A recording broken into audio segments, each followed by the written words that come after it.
The Wright brothers invented flight in 1903, but they were not the only pioneers.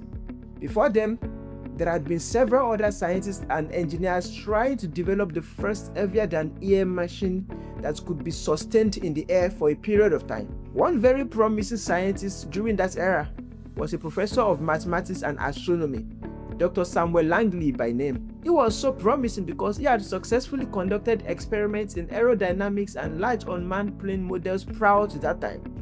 So in 1898, when he began his grand work to build an airplane, the government supported him and pumped $15,000 into the project.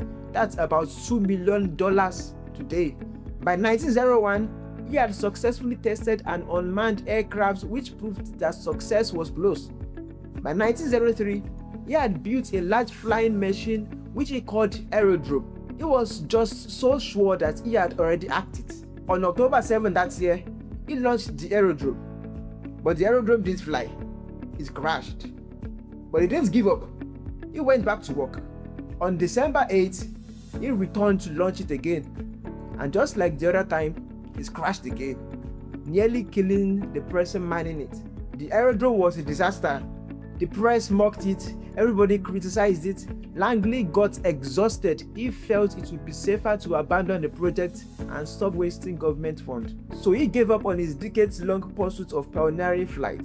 December 17, 1903, it was exactly 9 days after Langley's second aerodrome crash that two unknown guys, Orville and Wilbur Wright, flew their own plane over the terrain of Kitty Hawk in North Carolina, and that became the first successful sustained flight in world history. Orville and Wilbur Wright, known as the Wright brothers, were bicycle repairers who didn't have the privilege of a formal higher education, didn't receive funding from anyone, but they had been working on inventing flights for years.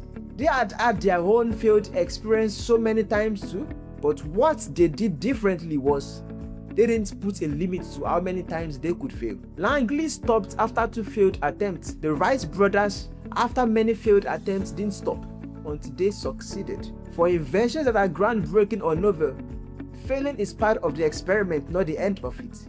Nobody here on earth has lived life more than once. We all are first-timers at life. So don't beat yourself up for making a failed decision. We all are just experimenting with life. When you experience failure, pick yourself up, get the lesson life is teaching you, and then try again.